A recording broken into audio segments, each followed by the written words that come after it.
Welcome to the Inspired Caring Podcast, where women who are in the messy middle of this big, beautiful, and sometimes chaotic life are finding inspiration and resources to care for themselves and figure out the best options to care for their aging loved ones. How we take care of ourselves today impacts how we are aging tomorrow. This podcast will help you feel seen, centered, and aligned.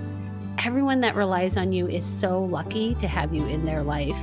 The Inspired Caring Podcast is your reminder that the number one person that counts on you is yourself. Congratulations on being here in this moment. Let's dive in and be inspired.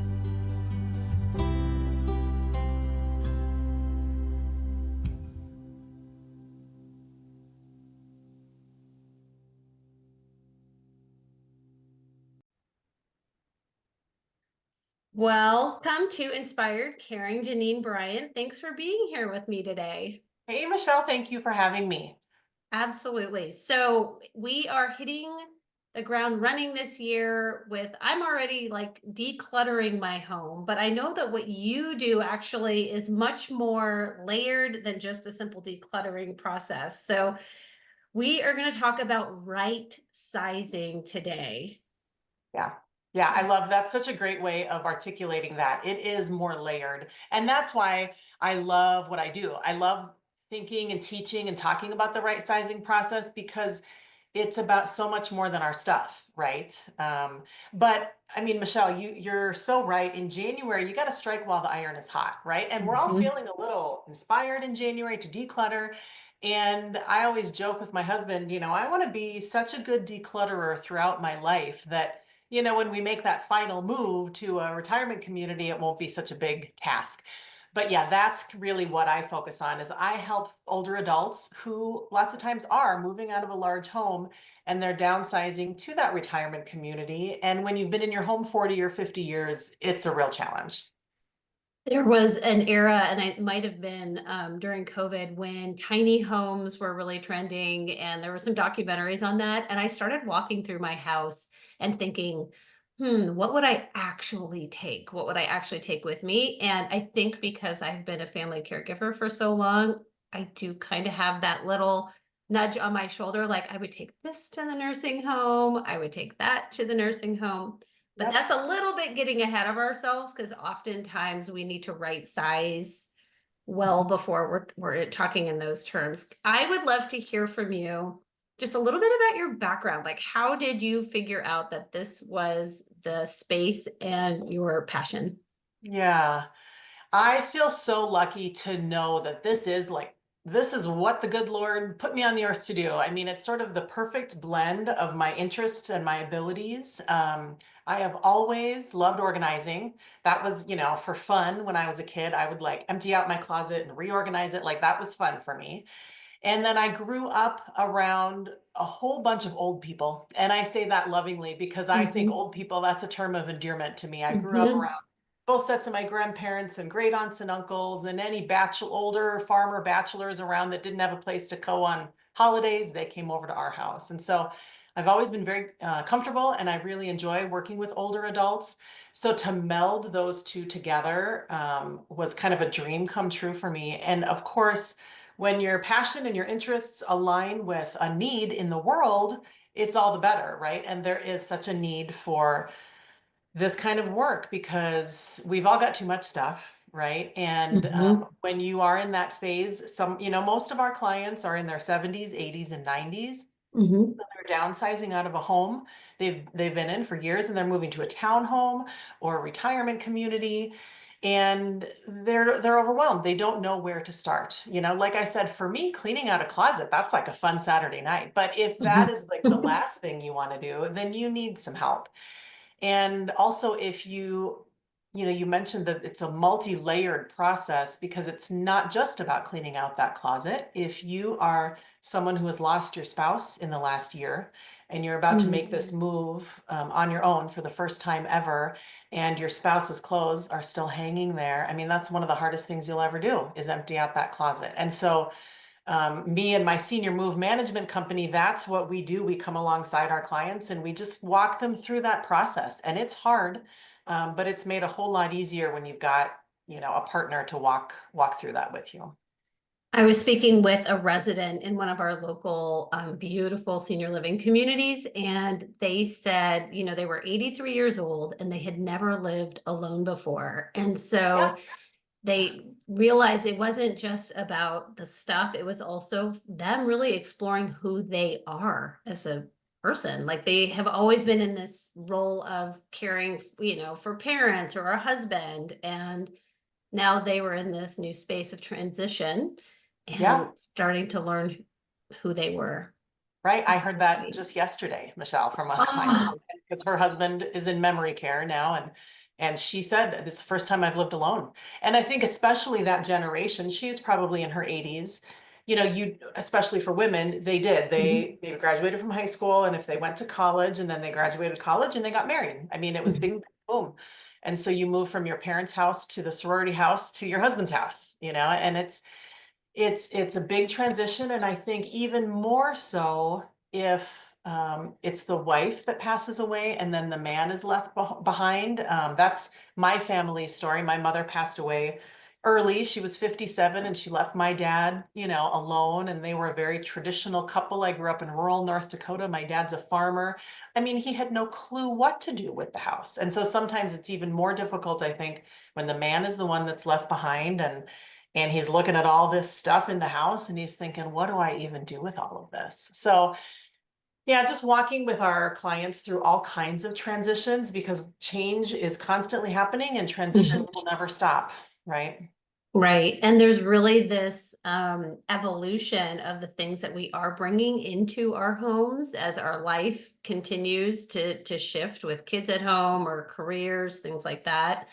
Um, and women are often the curators of a lot of the belongings in the Mhm. house.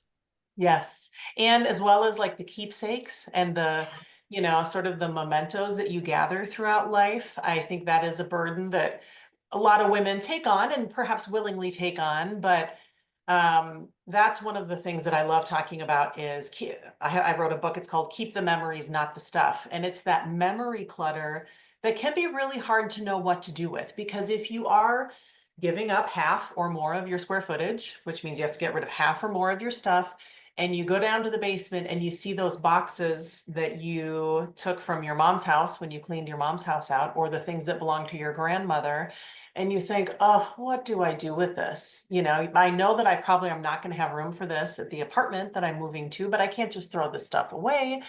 So what do we do with it? And I love talking all about that and talking about how to pass on those things, hopefully before you pass away, so that you can tell your family members the story behind them and why they're important, and also how to react when your family members don't want your stuff. And I always tell my clients, your family does want some of your stuff. They just don't want Mhm. all of your stuff, and I think it's perfectly fine to make them take one box with them home, but just don't try to make them take 15 boxes of stuff home, because they don't have room in their houses either.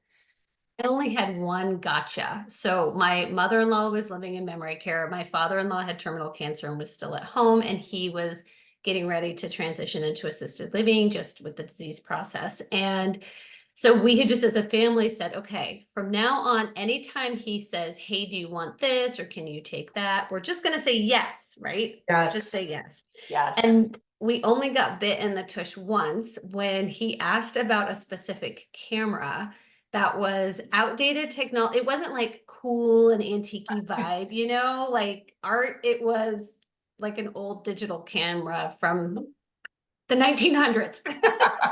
Right. And he's like, where is it? And we were like, oh my gosh, we That's a didn't good have one. it. Yeah, we had put it in file 13 at Goodwill. And so then we learned just make a shelf, put stuff on it, and then we'll figure it out later. Yeah.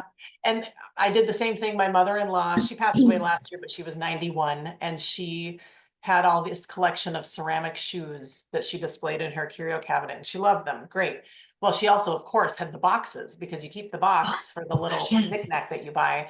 Because that's And the value. it's valuable. It's much more valuable with the box. Yes. And so she said, Jeannine, you got to keep those boxes. And I said, okay, Bernice. And so I brought them to my business's warehouse. I stuck them in a corner, and I left them there until she passed away, and then I was able to release the boxes. But yeah, Yeah. my dad will say that too. He'll say some stuff is just meant to stay in a box until I die, and then you can do whatever you want with it. So it is a balance. I mean, but I talk with people all the time about, that challenge of emptying out a home after a loved one has died or moved.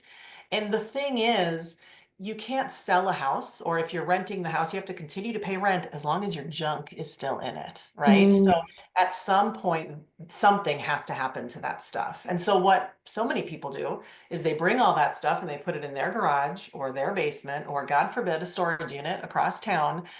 And I mean, to do that very carefully, because you're just kicking the can down the road. It's not going to get easier to go through this clutter when it's in a storage unit or when it's taking up space in your home. Um, so it's a challenge, and we just have to know and accept that our stuff has to go somewhere when we die. yeah. It gives me that visual of the hearse pulling the U-Haul. Right. Absolutely. Yeah, you could, Yeah. I guess, buy two plots at the cemetery and fill one with all your junk. But So you also wrote the book Ready to Right Size, a step-by-step guide to your right-sizing journey for older adults and their loved ones. So share with us a little bit about what we will find in that book. yes, so that is my first book that I wrote, and I wrote it because my business is based in Lincoln, Nebraska, and we're a service-based business, and so we help people in and around our city with the downsizing process. But I would get phone calls all the time from people out of state or, hundreds of miles away saying, can you help my parents? They live in Valentine, Nebraska. And it would break my heart, but I'd have to say no. I mean, you do not want to pay my team to drive all the way over there, and spend a week in a hotel working through your family stuff. So, but I kept thinking, I can help you. If you would listen to me, I can tell you exactly what to do. Mm, So I thought, okay, Jeannine, just write it down in a book. And so it really is more of it's a handbook, for a step-by-step guide for going through that downsizing journey. It kind of takes people through that process. Here's what to do first, then do this, then do this. And it's a short, quick read. It's not meant to be another thing that people can use to kind of procrastinate. I don't want you to like spend 2 weeks reading this book and then set it down. It's 90 pages. It's quick. It's to the point. Lots of, practical tips and advice, because even though every move is different, they all share a lot of the same elements, right? mm, And I always tell my team, hey, helping folks move, it's not rocket science, but if you haven't moved for a few decades, it's overwhelming and you don't know where to start. And so, we do this week in and week out, and there is a process to it. And that's what I lay out in that book, Ready to Right Size. And I wanted it to be available to anyone, across the country. mm. And so then when I started self-publishing these books on Amazon, I thought, okay, well, I don't want to confuse people by sending them to my business's website. My business in Lincoln, Nebraska is called Changing Spaces. I wanted to have another brand for them to go to. And so that's when I started the Easy Right Sizing brand. So easyrightsizing.com has a ton of free resources for the downsizing process, and it's available to anyone, across the country or across the world, wherever you are, to kind of help you through this process. So do most of the people, when they find you, they're ready, or are people coming to you saying, yeah, we know we should do it, but they're still kind of kicking the can, like you said. Are Yeah. When are people coming to you? Yeah, I would say the majority of folks who contact us know they are moving. And when we talk to them on the phone, we always say, we will come out and visit with you after you know at least approximately where you're going and approximately what size home or apartment you're going to be moving into, because then we can start the conversation of what they're going to keep and what they're not. Mhm. Sometimes people contact me a year or two in advance, and they want to kind of get started. They're not quite ready to move yet, which is great. The sooner the better, because as you know, Michelle, if they are thinking about moving even to a townhome, right, it's going to take a few months to find the perfect townhome that you want to buy. If you're moving to a retirement community, a lot of those places have wait lists. So start Mhm. early, figure out where you want to go, put your name in, get your finances together, figure out what your budget is. That's always the first domino that has to fall, I think, is figuring out where you want to go. And then we can start going through your stuff. Because after you know where to go, then you know how much will fit, right? I always tell my clients, you can't put 10 pounds of flour in a 5-pound sack. So we got to figure out how big is that sack, and then we can start sorting through your stuff and figuring out what will fit in there. I So love that analogy. That just really resonates with me. And I think, I don't know, I love that. You cannot put 10 pounds of flour in a 5-pound sack. it's an old saying, and old folks totally get it. When I say that, they're Yes. like, oh yeah, you're right, you can't. And so, yeah. That's fantastic. You know, and I'm even thinking this is not just for old people, which also I love that term too. There's a guy in Florida Oh, that has a movement with stickers. Old people are cool. that's Um, awesome. yes. I'm looking that And, up. That's or great. he's not in Florida, he's in DC area. Okay. But I'm thinking for myself, right? I'm going to be 53 this year. We're a year and a half away from empty nesting. Our oldest is going to be graduating from college. Like, what does my 3-year plan look like? 5-year plan look like? Because I know this isn't our forever home. So this isn't just like for a move to senior living or. Absolutely. Yeah, I mean, like we said, life is full of transitions, and you guys are about to start a whole new chapter, right? It's Mhm. very different from those years you were raising kids. And so, what does that even look like? And that, yeah, I use that term right sizing. It's finding that perfect place between too much and too little, kind of like Goldilocks did. And, Mhm. when those kids move out, yeah, you're going to look around your house and you're going to say, okay, how much am I going to allow them to store here and for how long, right? But you might even start looking at like your holiday decorations and like, okay, maybe I had some stuff that the kids liked and maybe we want to pare that down, or, maybe your cooking habits will change. And so our life changes and our stuff should change with it, I think, because it makes our life easier when we shed the stuff that we're not using, we don't need, we don't love. And it also helps our community and helps our neighbors, right? If we're not using something, let's get it out of our house and into the hands of someone else in our community who could use that, huge stock pot from your kitchen that you're no longer using, right? I mean, we work with a lot of older adults who don't like waste. And I always say, having things in your home that are not getting used, that's wasteful too. So if there are things in your home that aren't being used, let's donate them. Let's sell them. Let's get them out of your house and into the hands of someone else who might use them, right? Yeah, I love that. There's an author that I have read zero of his work, but there was a quote that I do love from him, which is it's David Foster Wallace, Okay. and it is everything I have let go of has claw marks. Oh, oh, interesting. Because we tend to like clutch and cling Yeah. to items. And I think that really feeds into the other book that you wrote. Like we're holding on to this item because we're trying to preserve the memory. And it's not even necessarily the crock pot or something like from hosting dinner parties. It really is this desire to time travel. Yeah. Like we need to look at right sizing for this chapter of our life, Yep. and feeling very nostalgic about the past. Yep. And wouldn't we all love to time travel? We would. That is a Yeah. normal human condition, but at some point, right, our brain has to take, or the logical side of us has to take over and know that we cannot. We all get one opportunity, in this life, and we each get one opportunity to be, a child and a teen and a young adult and a young parent and an older parent, and we can't go back. And yeah, the struggling with that, wrestling with it, I think is something that everyone experiences, I think, to a greater or lesser degree. This gal Mhm. that I visited yesterday, she's the kind of 87-year-old that I want to be, because she is not, there's not going to be claw marks on the things she's letting go of. She Mm. really is ready to release.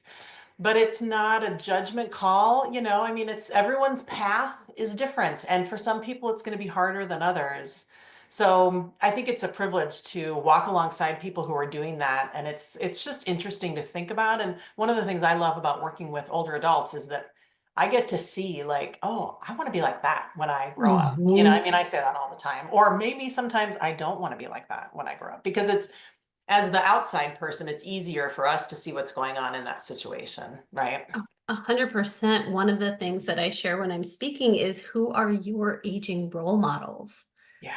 who are the people that you, and maybe you don't know them necessarily, maybe um, it's someone online. At this point now, everybody has Instagram accounts. But who are your aging role models? So I think that's such a gift for you and myself to have that ability to be surrounded by all of these people. Yeah, I always say it's like when you look at an older adult, you've seen the compounding of all of their life's decisions, right? Like Mhm. people who prioritized health and wellness, who prioritized money, who prioritized family, and maybe who didn't, or and all of those life's decisions are compounded, and so it makes me want to straighten up and fly right now, so that I can be like my role model when I'm 87. I love that. I am definitely, like I said already, on this little decluttering January. You mentioned that there's a calendar that you have put together for Yes. people. Yep, this is the second year in a row I've done this. It's called A Year of Letting Go. And all my books are on Amazon, but they're also at easyrightsizing.com.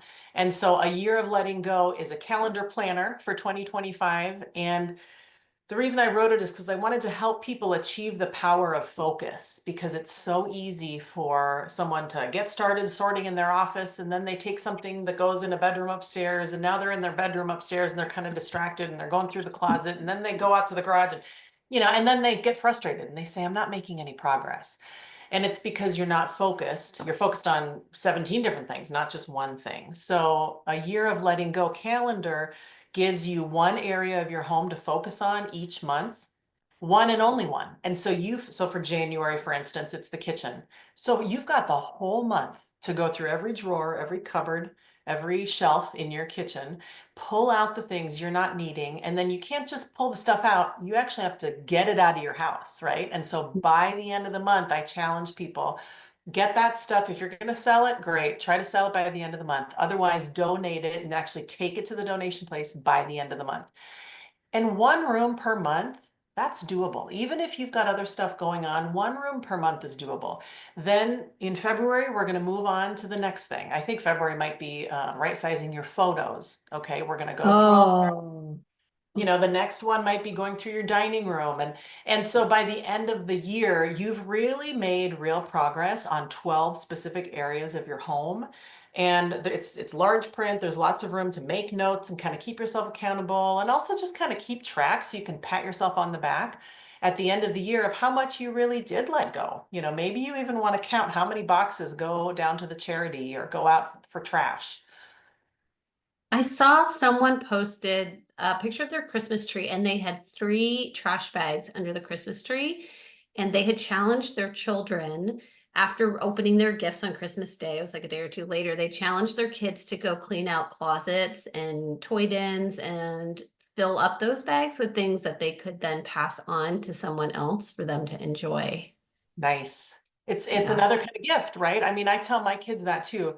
We're donating these. If you're not using this, let's donate it to a kid who, might not have, an overflowing basket full of toys. And so it's a great way to kind of teach them to be generous with their items, but also it helps them realize that their room is a lot more comfortable when it's not overflowing with stuff. Mhm. So I love that.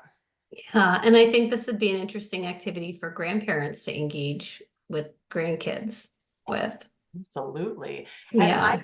I taught a decluttering class at our local university this fall, and one of the things we talked about was what can, instead of buying your grandkids and your kids stuff for Christmas presents, Mhm. what could you gift them that is meaningful from your house already? So gifting those keepsake items, wrap it up in Christmas paper, put it under the tree, and now here, I want you to take this vase that came over from Norway with your great great grandmother, and here I've written a description of it. That's your Christmas present. They don't need another, tchotchke or whatever. And then for grandkids, if you have, smaller children, I had a student of mine saying that she was going to fill their stockings with just little things from her curio cabinet, little crystal bunnies. Mm. She was going to pass on some of those collections to her kids. And again, the secret then is to not ask. Don't ask, okay, from then on. Where is that little crystal bunny that I gave you for Christmas? Don't ask, okay? My mother-in-law told my kids, she had precious moments collection. She said, kids, every time you come over and visit me, you can go in that cabinet and get a precious moment. And, inside I was thinking, great, thanks, Grandma. We don't need precious, but my kids thought it was great, Mhm. And so now she was able to declutter. And now my kids, they don't care about the actual precious moment, but they Mhm. remember Grandma telling them, you go pick out whichever one you want. They have a memory of that. Yeah. That same thing happens when you gift things at Christmas time, while you're still alive. That's a heck of a lot nicer feeling than going into someone's home after they've passed away and selecting a keepsake. That's kind of a sad memory. But if you do it Mhm. while you're alive, that's a happy one. I love that. It literally was a precious moment Oh, I love that. Good job. Yes, it really was. for her to say that with your Oh, kids. yep. Yeah, that's so sweet. So, what do you feel? So, we've got the calendar as an option for us to take some actionable steps. When I think about right sizing, it's not just the stuff that I do have, but sometimes I think maybe there's something else that would fit better. I feel like you're also kind of a therapist in a way because we're not always letting go. Sometimes we actually have to call in some items that maybe would fit better. Sure. Yes, and figuring out what is good, what is appropriate for my life now. What do I need now? And so for older adults, that might be furniture that is more functional for them. I mean, we're Mm. constantly suggesting that, if someone's moving to a retirement community, they not take a chair with wheels on it because if that's a fall risk for them, or they might want a lift chair or a bed that's easier to get into and out of. Absolutely. Going through your clothes and figuring out, what clothing is easy for me to put on and take off, and what clothing have I not worn? If I'm retired, do I have a whole closet filled with Mhm. workwear that I no longer need? So figuring out what items you need for your life now, that's really what it's all about. Yeah. This feels like a permission slip. It's like permission Yes. to evaluate where things are, what could make my life easier right now, and where do I find those things? Yeah, and that it's okay to let things go, and you Mhm. don't always have to, or you often won't be able to wring every cent out of the items you're letting go of. So, we were talking about workwear. Men spend a lot of money on suits, and especially these older guys, they worked when they were working, it was the era of the suit, right? They put on a suit and they went to work every day. And the workplace has changed, but so they have all these suits that they spend a lot of money on. And I get that question all the time. What do we do with these suits? Quite frankly, there's not a great solution, at least in our area, for men's consignment clothing. And sometimes it is about giving them permission to say, here's some places you can donate them to, and they will be put to good use, but you're probably not, it's okay not to sell them and get your money back because that's often Mhm. a losing battle, right? And so we've probably heard this advice online before, but the waste, you feel bad about wasting money just donating something that you purchased that was expensive. But the waste doesn't happen when you get rid of it. The waste happens when you purchase something that you don't really Mm. need, right? And so I always tell my clients, your stuff doesn't really owe you anything, right? You purchased the item because you wanted it. Mm. Hopefully you used it and made you happy, and now you're done with it. And so, and my company in Lincoln, we run estate sales. And so we will sell as much as we can, but you're certainly not going to get the same value out of the items that you put into them. And that's okay. I love that. Your stuff doesn't owe you anything. And I hope I always joke with them. I hope you got some mutual funds because this is not a retirement plan, right? I mean, this is not going to pay for community. I mean, we will get some money out of there, but Mhm. it's a fraction of what you paid for it because it's Yeah. used stuff. Everything in your home is used stuff. Everything in my home. This is a used sweater I'm wearing. It's used by me. I've had it for 2 years. And so the value just goes down. Well, and time is elusive. Like I was looking at some pictures recently and it was like a 5-year, 6-year flashback. I'm like, oh my God, I'm still wearing that sweater. Like, I mean, if you like it, you're getting your use out of it. Hey, yeah, no, it's good. Um, Okay, so we will put in the show notes ways for people to contact you. Is there anything that we haven't talked about that you really feel like people need to hear from you? It's a lot of adult children are listening to this podcast and trying to navigate forward with their aging loved ones. Yeah, I mean, one of the biggest questions I get from adult children is how do you make someone let go who doesn't want to let go, right? And boy, if I could figure out how to make other people do what I want them to do, boy, I think life would be perfect, right? Maybe not everyone would agree. So the truth is you can't. Moves go so much better when the client themselves is the older adult is on board and willing to Mhm. make that move. Yeah. Sometimes bringing in like a neutral third party into that transition makes it a lot easier because someone like us, we can come in without all the family baggage and the drama, and we are the experts, and we are the experts, but the older adult sees us as the experts. So we might say something that the older adult or that the child has been saying for years, but it really makes sense once they hear it from us. So Yeah. um, to go gently and one of the things I say in my books is that you always want to place people over stuff always, right? And so Mm. sometimes there's fighting about, oh, mom, you should let go of that, but mom really wants to keep that. And again, you can't put 10 pounds of flour in a 5-pound sack, but if your mother wants to keep 4 sets of china and you know that 3 sets of that china is going to stay in a box in the closet and she will never touch it again, I mean, you can nudge gently, but after a while, it's okay to say, all right, mom, we're going to put it in a box. It rather than fighting about it, right? We want Mhm. to preserve the relationship over the stuff always. Okay.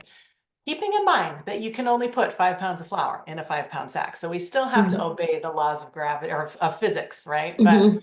um and the same goes for adult children after their parents have passed away and they're dividing up the stuff in the house. Whenever I see a family navigating that really well, I'm always make sure that I tell them, your parents would be so proud of you right now, the way you're handling this. And because there are some situations where the parents would not be proud of how the kids are handling, if there's infighting and you get this, no, I want this. And there again, that idea that we want to preserve the relationship and the people over the stuff because the stuff is just stuff. And memories are not in our stuff. Memories are in us.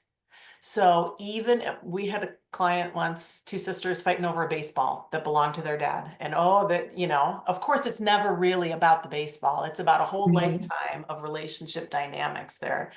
But the memory that they had associated with their dad and that baseball, it's not in the baseball, right? That baseball could be lost in a fire, and those 2 girls would still remember why that baseball was important.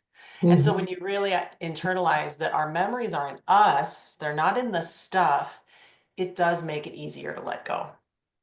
I think it circles back to knowing your reason why you are wanting something and what are your intentions by getting that item. We have personally inherited 3 houses full of the lifetime belongings of both of my grandmothers and my in-laws. So by the third house, I mean, I was down to like post-it notes and Q-tips. Like I can use those things. I mean, we have like a piece of furniture here and there, but my husband and his brother, and we were walking through, and everything was like, yep, yep, yep, fine, okay, no problem. And then there was this one thing that both of them just raised an eyebrow. They were like, ooh. And it was the bottle opener. That's the shape of a dog. It's literally like the shape of a dog. And in the mouth, the tongue opens the beer bottle. And their grandfather used it at the lake. No. And so again, these guys weren't gonna like the baseball. They weren't gonna go to the mat over it and fight and wreck their relationship about it. One of the brothers took it, and then ultimately at Christmas, the brother took it, and then at Christmas gave it to my husband. Oh, nice. That's great. And Such, maybe every Christmas they pass it back and forth, and then that's their way of remembering their dad, you know? right, yeah, like Oh, such a sweet gesture. Um, so I really love that you're saying people above the stuff, right. people Because first, relationships first. yeah, because if you were fighting, if there was a big fight over this bottle opener, Then suddenly, when whoever ended up with it looks at it, it's actually not a good memory. It's a representation of a bad memory, right? And like a negative relationship with your brother, not just a positive one with your dad. So Right.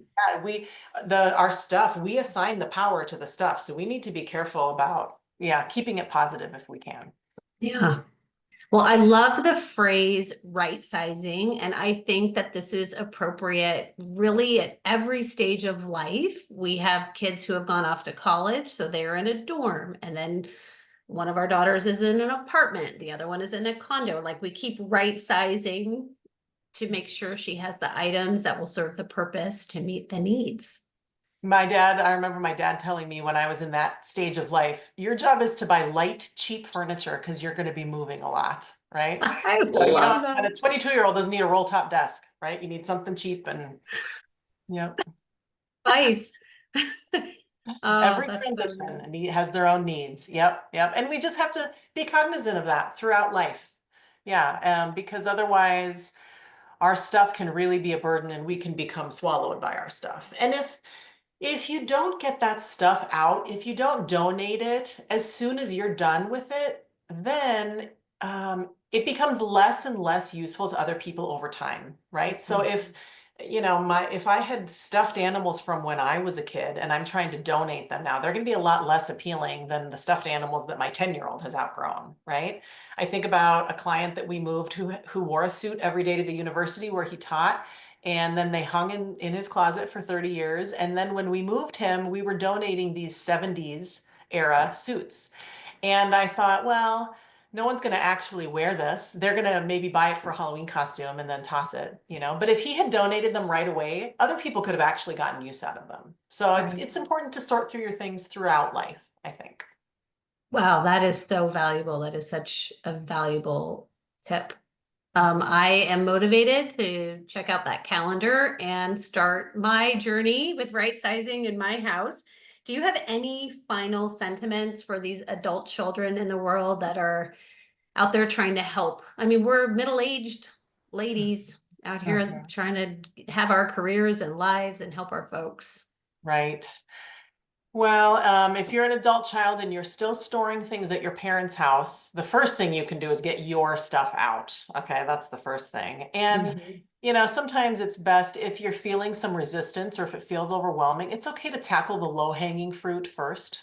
And so that just means like taking a trash bag and maybe you start in the pantry and you throw out the expired food, or you start in the bathroom and you throw out, toiletries or medications that are not being used. Or ratty old towels, over at Mhm. easyrightsizing.com, I have a lot of videos and worksheets and things that you can download and tips. One of the tools that I teach is the power of counting, which just simply means you count how many of an item you have. So if you go into your parents' house and you open their linen closet, count how many bath towels they have, count how many washcloths they have, how many hand towels, and then talk with them about what is an appropriate amount, right? How many times do you take a shower each week? How often do you do laundry? How many towels do you really need? And then when you count how many they actually have, you might be shocked that they have 27 bath towels for two people, right? Who take 3 showers a week. Same thing goes with coffee cups or wine glasses. So utilizing the power of counting, it kind of opens our eyes to just how much we have. And then it becomes easier, I think, to let go. So it's okay to start with the linen closet, the coffee cups, the wine glasses. You don't have to go right for the jugular if this is a difficult process. You can do some of that easy stuff first. Go through the office supplies in their office. Mm, I love that. Well, thanks for being here. This was Yeah, fun. thank you. I love talking about this, Michelle, and you get it. So thank you so much. Well, it's my pleasure. And I will put all of the links to Jeannine's books and her website where you can get the calendar and tips from her and see videos in the show notes. So go check those out.